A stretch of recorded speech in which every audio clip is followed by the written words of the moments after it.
David Nekrutman here with the Isaiah Projects. I'm here with a renowned lawyer, an Israel advocate from the Jerusalem Institute of Justice to Arise. Welcome, Calev Myers. Hi, it's good to be with you, David.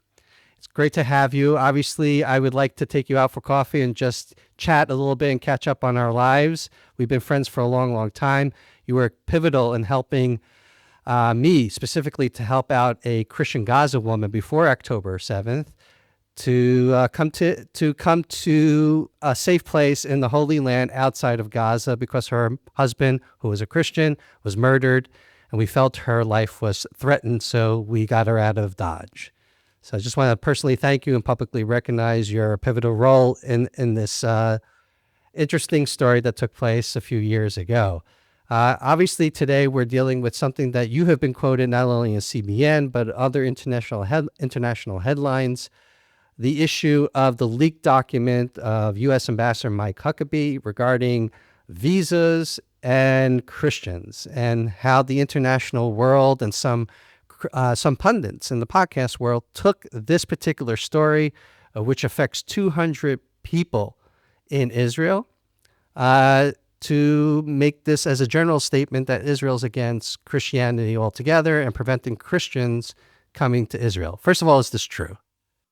Yeah, I think, first of all, it's important to say from like a 30,000 foot level that Israel, as far as I know, is the only country in the Middle East in which our Christian minority population has grown significantly and consistently over the last several decades. So that there's negative emigration of Christians from all of the Arab Muslim states around us, including the Palestinian Authority, which is not a state, but from that area. And so but why is that? Because Israel actually does provide freedom of expression, freedom of religion, freedom of worship. We have hundreds of churches that are active in Israel that meet every Sunday and worship in freedom. And so Christians actually have a very good life in Israel, certainly as compared to our neighbors in the Middle East. Regarding visas, you're right. The issue of A3 clergy visas relates to a small group of like you said, probably around 200 people, more or less, that are representatives of foreign Christian organizations active in Israel. The recent issue has nothing to do with tourist visas, of course. Not only Christians, Muslim, Baha'i, Buddhists, whoever is welcome to come to Israel as tourists on what's called B2 tourist visas, which are up to 3 months, similar to many countries around the world. So that wasn't affected at all. This wouldn't affect tourism whatsoever. So the Ministry of Interior that's responsible for visas and also my marriage license and your marriage license in Israel. So they have multiple portfolios, including granting visas to people who are coming from other countries that wish to volunteer in different institutions, religious denominations. And what particularly happened here that caused the headlines? So in order to get an A3 clergy visa, up until today, if you're an evangelical Christian organization, you would need to go through a dual process. The first step of the process is to receive a recommendation of the Religious Communities Department in the Ministry of Interior. They would check the fact that you're actually a religious institution, that this person is actually a clergy, they has ordination papers, etc. They give the recommendation to the visa department, and then the visa department approves the visa. A couple of years ago, the Religious Communities Department of the Ministry of Interior, unfortunately, was caught up in a scandal where they were giving clergy visas to illegal Palestinian workers coming in from the Palestinian territories under the auspices of the Catholic and the Greek Orthodox churches, but then they were working in construction jobs and a lot of other, so that they weren't actually being employed or working as clergy. They were coming under false pretenses. This created a breach of trust between the Religious Communities Department and the Visa Department. And so the Visa Department took it upon themselves to start investigating all Christian organizations to see if they were actually religious institutions, if these people are actually clergy, to make sure that this wouldn't happen. And the evangelical organizations were swept up into that, even though they had nothing to do with this scandal, of course. And this created a situation where the visa applications were frozen for probably a period of 6 months as they were investigating these organizations. I have to say that, you and I know how ridiculous it is, to investigate the Southern Baptist Convention, for instance, which has existed for, probably over 150 years, long before the state of Israel, to ascertain whether it's a religious institution or not, right? But the clerks of the Ministry of Interior aren't experts in these areas, and it created quite a significant backlog. That was the problem. Okay, so were Christian organizations or denominations before the scandal took place? Was there a smooth process as far as receiving clergy visas or volunteer visas, as known as B1 or I think B3 or B4 visas? Yes. So, I've been working in this area for several decades, and there, from time to time, our professional bureaucracy, creates challenges, and so it kind of ebbs and flows. Regulations change, but by and large, up until about 6 months ago, it was pretty smooth, and all these organizations pretty much had all the visas they needed for their clergy, for their volunteers, and everybody else. Yeah.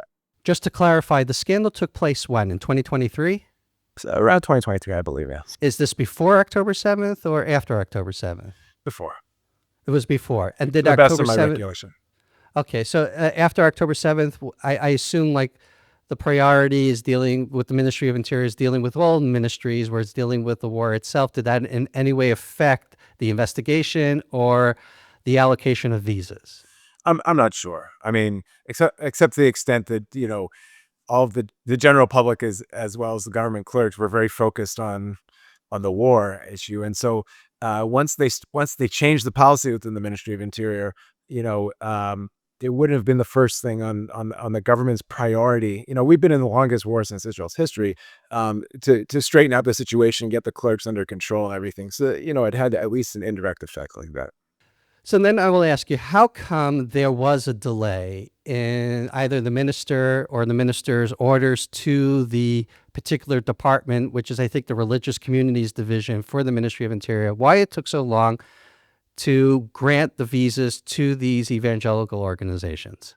And so what happened was, shortly after Ambassador Mike Huckabee landed over here, he himself is an evangelical Christian, as you know. He's a devout Baptist, ordained Baptist pastor, actually, and so I knew that he would be interested in this issue. I approached him, explained the situation, and he said, "I'm gonna do something about this. This is unacceptable. These are Israel's best friends. They should be receiving all the visas they need to function."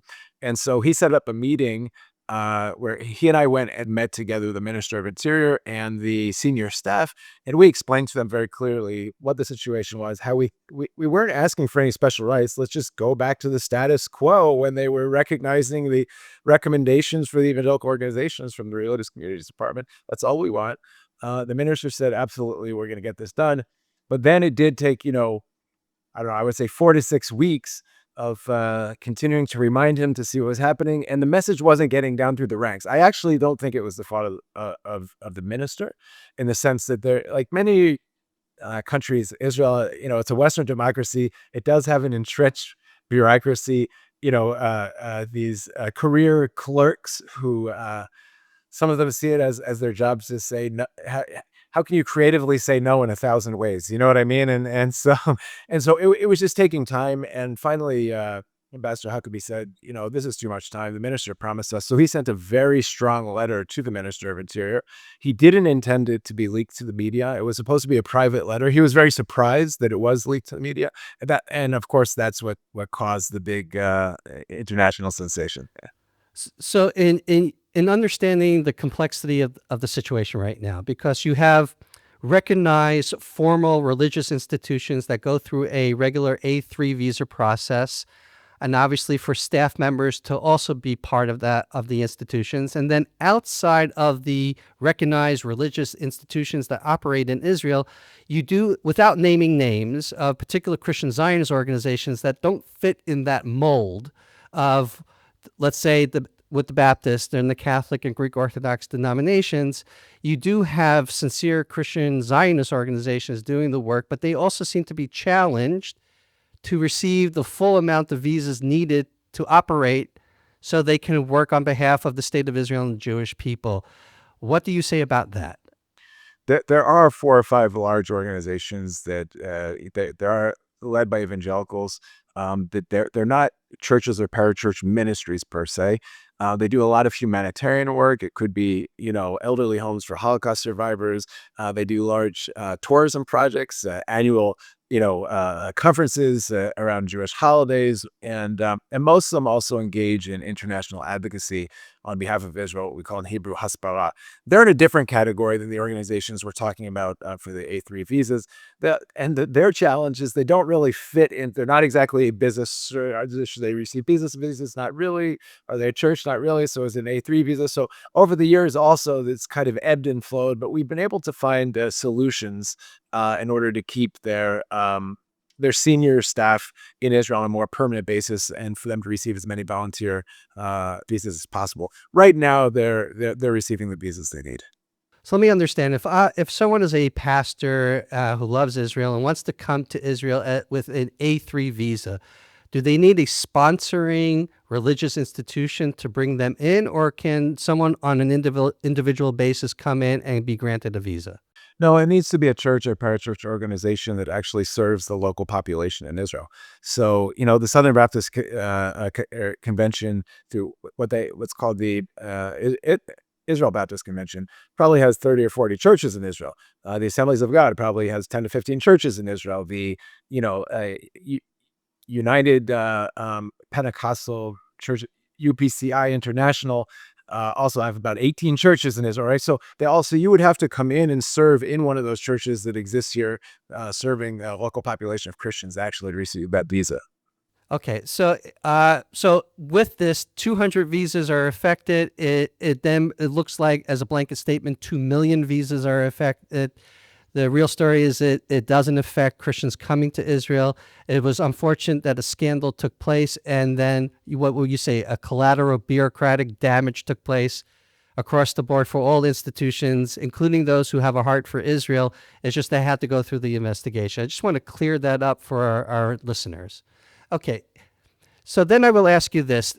Since you do have bureaucratic or career civil servants within the Ministry of Interior that see themselves as just working out visas and not understanding the greater international effects of their decisions on the ground, would it be recommended that maybe the minister, in conjunction or in partnership with Christian organizations, actually sit down with these clerks to understand the significance of today's Christianity? Yeah, I think that would be great. I think that I think there needs to be more of an education in the general public. I actually ran a poll recently behind the scenes that showed that only around 20% of Israelis have even heard of an evangelical Christian. About half of them understand that it's a positive phenomena, right? So regardless of the billions, hundreds of billions of dollars of aid that has been donated generously by our non-Jewish Zionist friends around the world over the last decades, um, you know, our government leaders understand that, and they'll have a ceremony, shake somebody's hand, cut a ribbon, and congratulate them. Second, it doesn't really get out into the Israeli media. So most of the Israeli public is unaware of who our best friends are around the world. In fact, today it's very sad.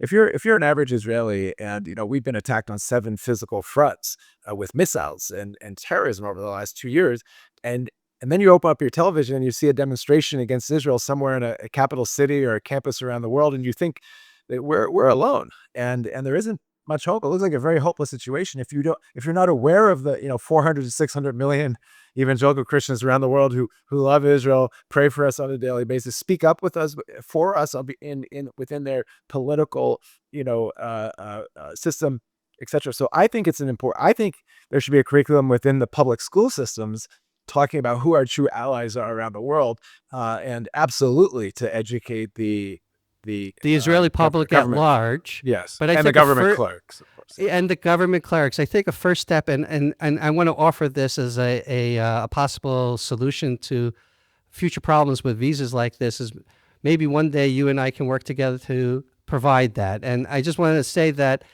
although a clerk in the Ministry of Interior is in charge of visas and may not have a great understanding of Christianity, that doesn't affect the greater citizens of Israel, 10 million people. And I think most of them do appreciate the non-Jewish support, specifically from Christians, for what they have been doing since October 7th. And I always say even before October 7th, but I think more of an emphasis in the importance, because I've seen survivors from October 7th go into churches, explain the situation so people can understand what happened on October 7th. Do you feel the same way?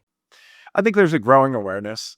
but it'll it'll take an intentional, positive, widespread, I think, public campaign to really re-educate the public. What most people don't understand is that many Israelis, when they think about Christianity, from what they've learned in their history books, coming up through the education system, is the Crusades, the Inquisitions, the KKK, and then that's reinforced by voices today like Tucker Carlson and Candace Owens, who have just are spewing classic anti-Semitic themes on their podcasts, and so it's really important. I think this issue of explaining the nuances within the Christian world, and that you do have this massive amount of people. Now, I think that even though the letter of Mike Huckabee was not supposed to be leaked in video, when it was, that had a big effect of educating the clerks within the Ministry of Interior. I think the coin dropped. I know, because I met with them and had meetings afterwards, and they were working very hard to find a solution to this problem. They understood, oh, okay, so Huckabee, who represents Trump, who was put into the office because of this evangelical vote, and now this is a huge thing and very important at the heart of the Israeli American relationship, and they worked very intensely with the help of the Minister of Interior and the Prime Minister to find a solution. Now we have set a new solution in place for all the evangelical clergy visas. There's a streamlined process for them to be able to receive their visas quickly, to the full extent that they need. So thank God for So, that. Calev, I just want to say thank you very much for your pivotal role over 2 decades in advocating for the local Christian institutions here to ensure that they can get their visas in an orderly fashion and smooth out the process between the state of Israel and the Christian community here across the board. So publicly, I just want to say thank you. I want to publicly thank you for everything you do to build a bridge between the Christian and the Jewish world. And, if it were up to me, we'd have 100, David Nekrutmans out there spreading the love, building the relationship. And yes, I really appreciate everything that you're doing. So thank you for the opportunity. I'm saying here right now, my commitment is with you and standing with you and advancing the understanding between Jews and Christians and the state of Israel and the government. And we'll be working on initiatives in the future. So thank you for being a guest on the Isaiah Project special podcast episode. Blessings from Israel, and keep us in your prayers.